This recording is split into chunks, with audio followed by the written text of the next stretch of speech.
તો એ જ હેવાન છે જે તમે તમારા ટીવી સ્ક્રીન પર જોઈ રહ્યા છો।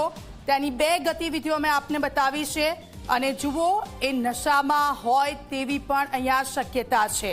એ આવી રહ્યો છે, ડોર બંધ કર્યો છે તેણે અને હવે એ ઉપર જઈ રહ્યો છે। એને ખબર હતી કે અહીંયા યુવતી એકલી છે, આજે તે તેરી બેનપણી સાથે અહીંયા વોક કરવા માટે નથી આવતી। અને ફરી એકવાર એ હેવાનનો ચહેરો તમારા ટીવી સ્ક્રીન પર અમે આપને બતાવી રહ્યા છે કે જેથી કરીને આવા હેવાનો તમારી આસપાસ ફરતા હોય તો તમે સાચવો, કારણ કે યુવતીઓએ હવે માણસોને પારખવાની ખૂબ જરૂર છે। આ પ્રકારની ઘટનાઓ જે રીતે બની છે એને લઈને ઉદય રંજન અમારી સાથે સતત જોડાયેલા છે અને સતત ઘટનાક્રમની અપડેટ્સ અમને આપી રહ્યા છે। એમની પાસે જઈશું। ઉદય, સીસીટીવી સામે આવ્યા છે અને નશાની હાલતમાં હોય તેવી શક્યતાઓ હાલ સીસીટીવીમાં દેખાઈ રહી છે, કારણ કે લથડિયા ખાઈ રહ્યો છે આ જે સિક્યુરિટી ગાર્ડ છે તે।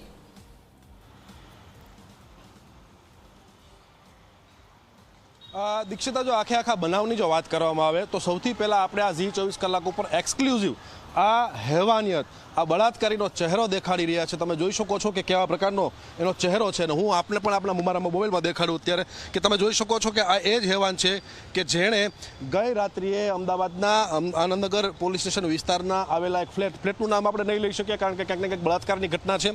આ એ જ વ્યક્તિ છે કે જેના દ્વારા આખો બળાત્કાર ગુજારવામાં આવેલો હતો।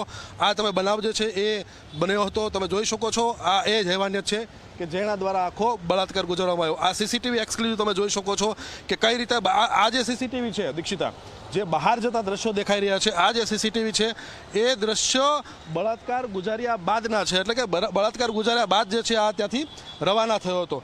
ત્યારબાદના બીજા સીસીટીવી જે છે હું આપને દેખાડું છું, એ આ સીસીટીવી છે જે લિફ્ટમાંથી બહાર નીકળે છે, એટલે કે બળાત્કાર પહેલાંના સીસીટીવી છે જે લિફ્ટમાંથી બહાર નીકળે છે અને ધાબા ઉપર જાય છે। તમે જોઈ શકો છો આ લિફ્ટમાં અત્યારે બેઠેલો છે અને આ જે જઈ રહ્યો છે ધાબા ઉપર જઈ રહ્યો છે, એટલે કે જે યુવતી હજી નહોતી આવી ત્યાં, ત્યારબાદ જે છે યુવતી આવે પહેલાં તે ત્યાં એ પહોંચી ગયો હતો, પહોંચીને યુવતીની રાહ જોઈ રહ્યો હતો। એટલે કહી શકાય કે એ યુવતીની રેકી જે છે એ ઘણા દિવસોથી કરી રહ્યો હતો અને યુવતીનું નિત્યક્રમ એને ખ્યાલ હતો કે યુવતી સવારે જે છે કઈ રીતે ઓફિસ જાય છે કે અભ્યાસ અર્થે જાય છે, પછી પાછી ક્યારે આવે છે, પછી એ ચાલવા માટે ધાબા ઉપર જતી હોય છે અને એ પણ એની બહેનપણી સાથે। પણ આ જ મોકાનો લાભ જે છે એ ગઈકાલ રાત્રે આ આરોપી ધરમવીરે લીધો હતો। એવો પ્રકારનો મોકો લીધો હતો કે ગઈકાલે રાત્રે જ્યારે આ બળાત્કારની ઘટના બને છે ત્યારે ભોગ બનનાર યુવતીની બહેનપણી જે હતી એની સાથે જે રૂમમેટ હતી એ ચાલવા માટે ન ગઈ હતી, માત્ર ભોગ બનનાર યુવતી એકલી જે છે ત્યાં ધાબા ઉપર પહોંચી હતી અને એ પહેલેથી જ ત્યાં એની રાહ જોઈ રહ્યો હતો। હું આપને ટાઈમલાઈન પ્રમાણે અને જે શબ્દોશઃ વાત થઈ છે આરોપી અને ભોગ બનનાર વચ્ચે આમ તો જણાવી ન શકાય, પરંતુ નામ વગર આપણે વાત કરી રહ્યા છીએ એટલે કોઈ કાયદોનો ભંગ થતો નથી। જેવી જ તે યુવતી ઉપર આવે છે અને તરત જ તે આરોપી આ ધરમવીર સિક્યુરિટી ગાર્ડ જે છે એ યુવતીને અભદ્ર માંગણી કરે છે।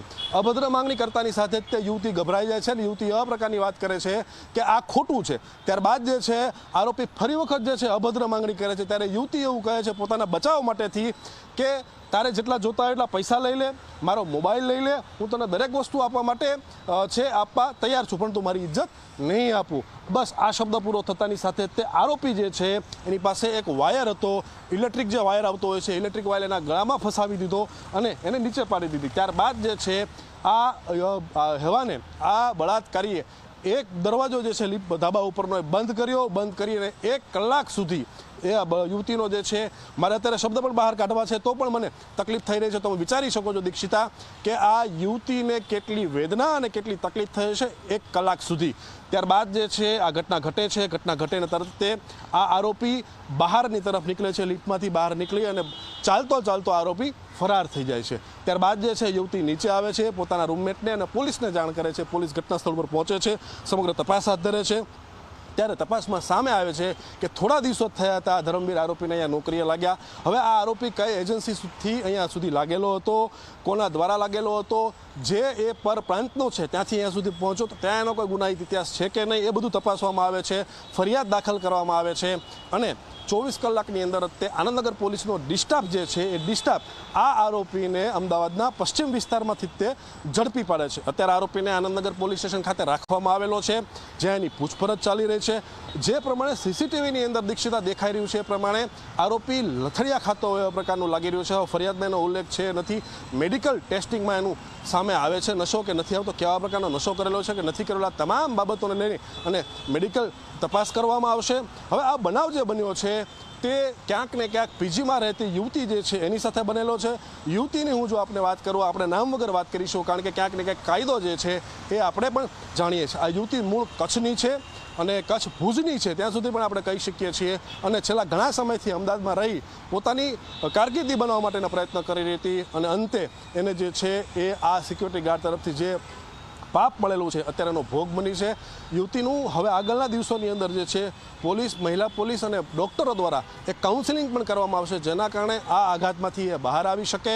ત્યારે ઝી 24 કલાક ઉપર અત્યારે જે એક્સક્લુઝિવ દ્રશ્યો તમે જે જોઈ રહ્યા છો એ સીસીટીવીના દ્રશ્યો છે, જેમાં આ બળાત્કાર આરોપી જે છે એ બળાત્કાર પહેલાં અને બળાત્કાર કર્યા પછી બંને સીસીટીવી જે છે આપણે જોઈ રહ્યા છીએ. સાથે જ તે આ આરોપી પકડાઈ ચૂક્યો છે, તો પોલીસ કસ્ટડીમાં આરોપી કેવો લાગી રહ્યો છે એનો ઓરિજિનલ ફોટો જે છે એ પણ આપણે ઝી 24 કલાકની સ્ક્રીન ઉપર જે છે એ દેખાડી રહ્યા છીએ. દીક્ષિતા. ઉદય, આપણે ઘટનાક્રમના દરેક દ્રશ્ય જોયા છે અને યુવતીની વેદના એ આપણે શબ્દોમાં ન વર્ણવી શકીએ, કારણ કે અત્યારે માનસિક અને શારીરિક બંને વેદનાનો સામનો એ યુવતી કરી રહી છે. સવાલ એક છે કે એના પરિવારના સભ્યો છે એ લોકો અહીંયા આવી ગયા છે, એમને જાણ કરી દેવામાં આવી છે કે એમને જાણ થઈ ગઈ છે, એ પણ જાણીશું. ત્યાર પછી બે જે સીસીટીવી સામે આવ્યા છે એમાં સ્પષ્ટપણે દેખાય છે કે આરોપી જ્યારે ઉપર જઈ રહ્યો છે ત્યારે એ પોતે તામઝામ સાથે ગયો હતો. એની પાસે તમે કહ્યું એ પ્રમાણે એક વાયર હતો, એટલે વાયર લઈને ગયો હતો ને એને ઘટનાને અંજામ આપવાનો છે એ બહુ સારી રીતે જાણતો હતો આજે જ, અને નીકળતી વખતે એટલો બિંદાસ થઈને નીકળે છે કે જાણે મેં કંઈ જ કર્યું ના હોય. એટલે આ બે દ્રશ્યો પરથી એવું થાય છે કે એના કોઈ ગુનાહિત ઇતિહાસ રહેલા હોઈ શકે તો જ બિંદાસ રીતે આ રીતે જઈ શકે આરોપી.